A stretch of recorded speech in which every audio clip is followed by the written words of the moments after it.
Hi, welcome to Homeschool University, where life meets learning. I'm Diana Applegate, and today I'm going to bring you my top 10 history teaching resources. That's right. But before we get right into those, I'd like to share a letter with you that I got from one of my fellow YouTubers.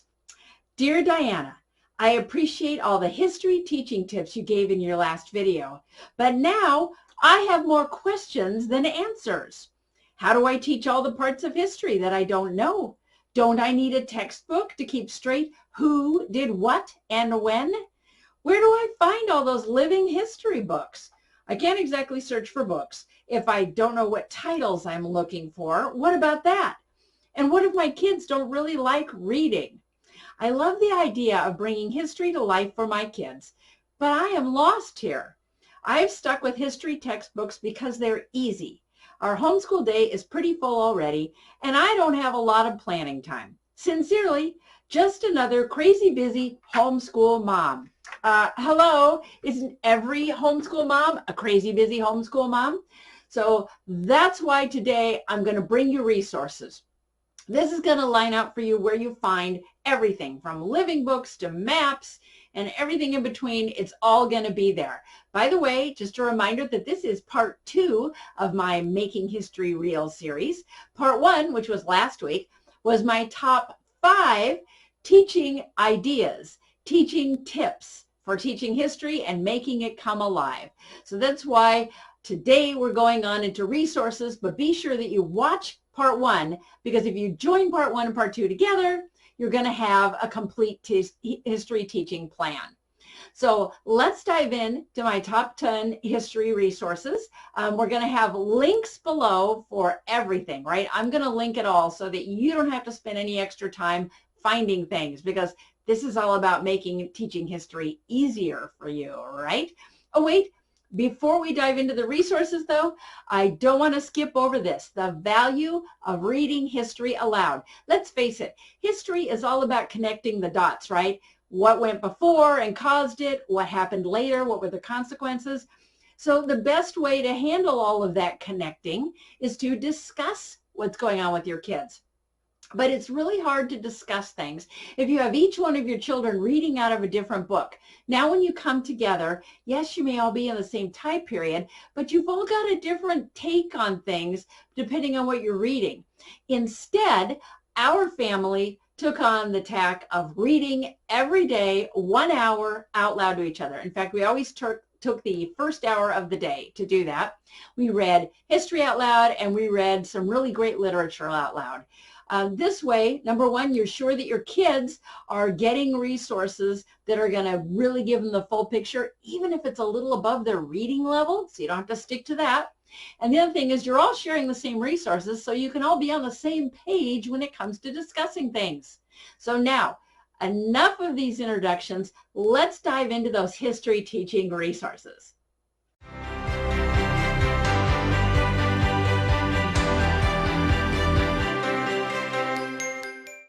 First up, my number 1 in my list of top 10 history resources would be Truthquest History by Michelle Miller. This one, absolutely top of the list. I love this. She gives you all of the books that you need to read. She gives you everything broken out by event and time period in a guide. The guide that's showing on the screen here is actually American history and European history, years 1800 to 1865. But she has guides all the way going from ancient Egypt all the way up to modern times. So she gives you those books. She breaks them out by reading levels / age appropriateness. She also gives you something called spine books, which are a book that gives you an overview of that time period so that you can keep referring to that over and over again, kind of becomes an anchor. It's all told in story form, no textbooks here. She gives you fiction, she gives you nonfiction, she gives you historical movies. It's all in there. And bonus points for this one, she gives you these great little things called think rights. If you have homeschooled high schoolers and your high schoolers could use a couple of writing assignments, boom, there it is. These little think rights are the tailor-made writing assignment that you can hand off to them and get kind of that essay thing going on. Okay, that was Truthquest number 2, All Through the Ages by Christine Miller. Yes, another Miller. Don't think they're related, but not sure. Anyway, All Through the Ages is kind of like Truthquest, but a little bit different. Christine Miller gives you more of a timeline feel. She actually has pages that have a timeline on them. Then she goes into the age-appropriate resources, including overviews and then just plain good books that go with it. Both of these guides are phenomenal. Both of them will give you more titles than you could ever possibly read and keep you anchored into the right time period and what was going on before and after.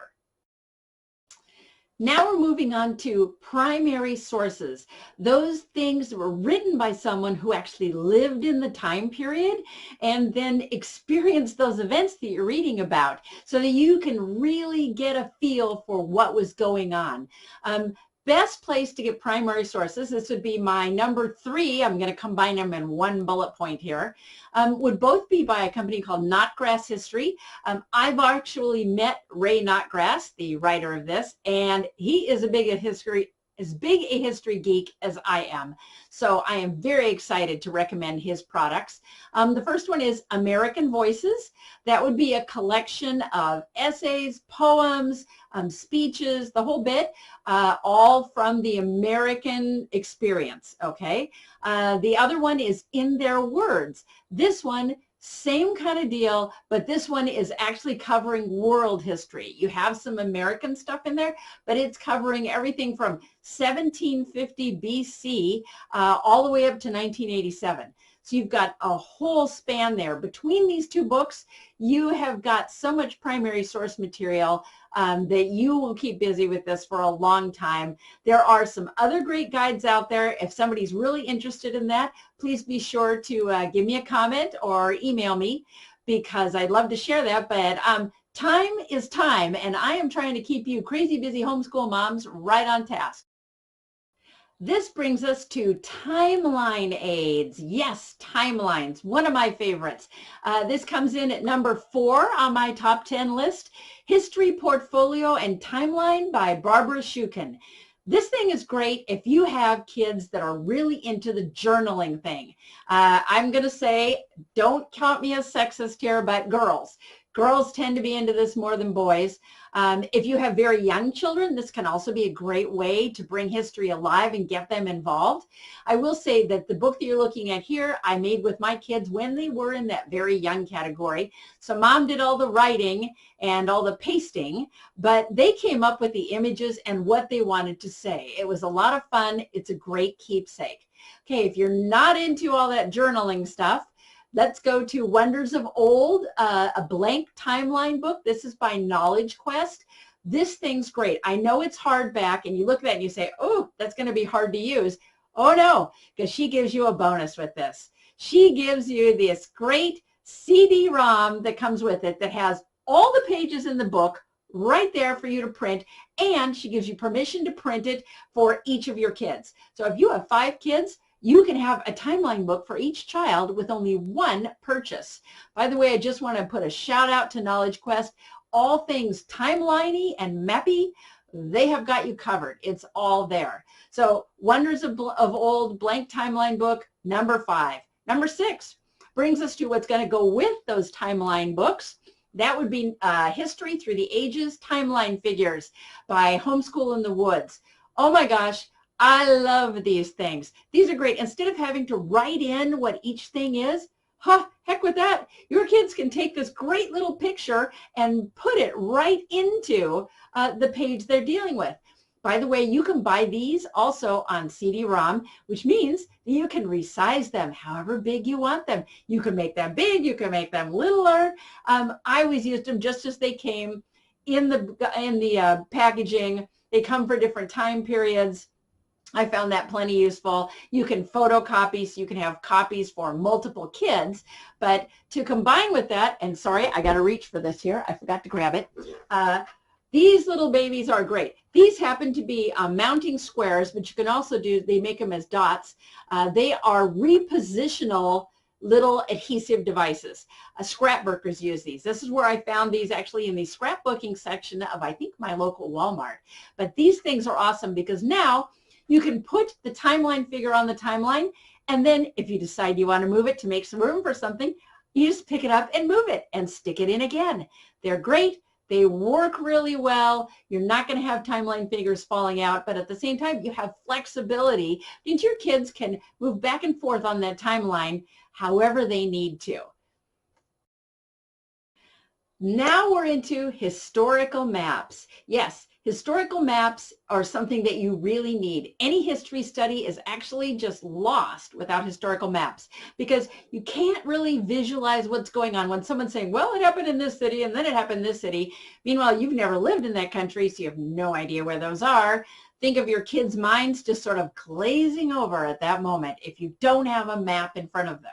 So we got two choices here. Number 7 would be historical atlases. Rand McNally makes some great ones. Here I've got showing on the screen a U.S. history and also a world history atlas.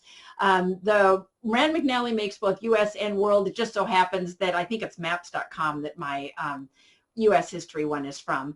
But these are great, full color maps. They walk through pretty much anything important that happened in history that involved location as an important anchor. Number 8 on this, also in this category, would be MapTrek.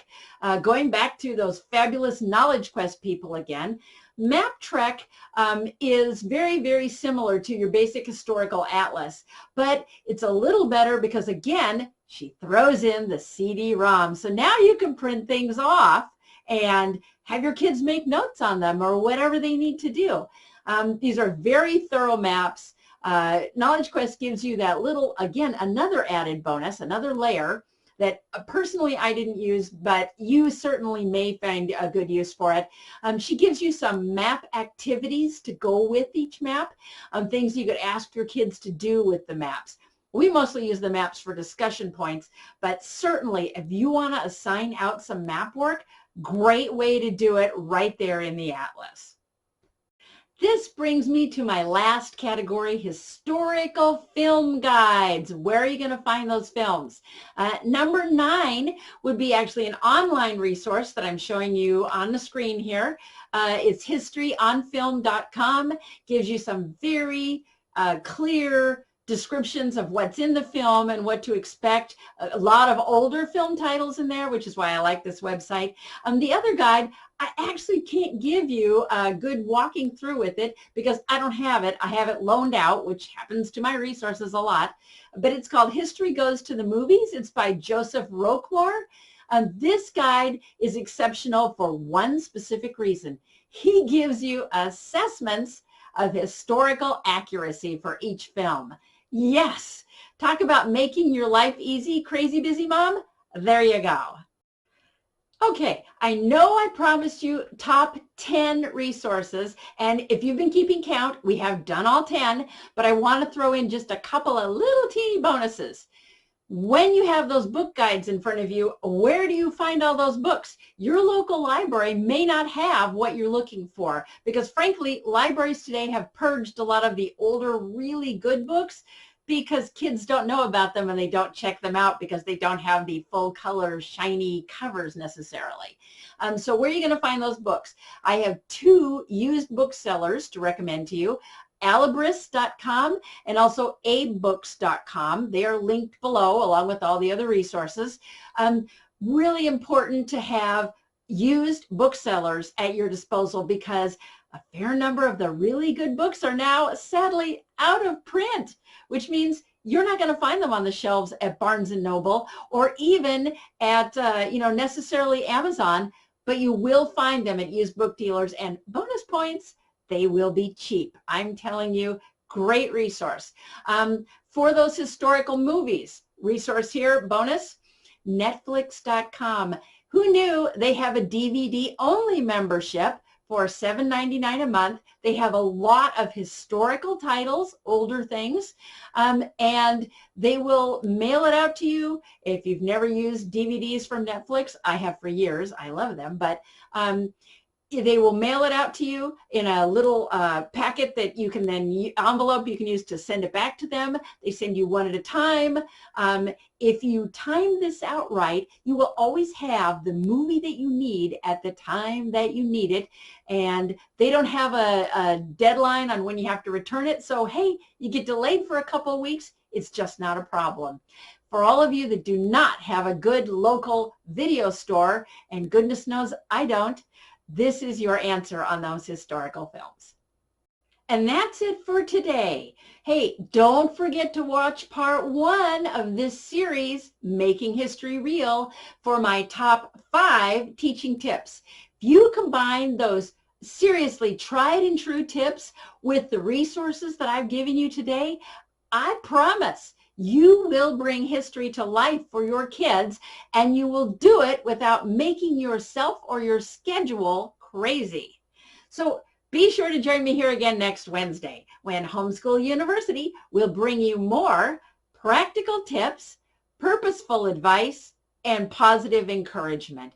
Hey, remember, you can do this because you, yes, you, are amazing.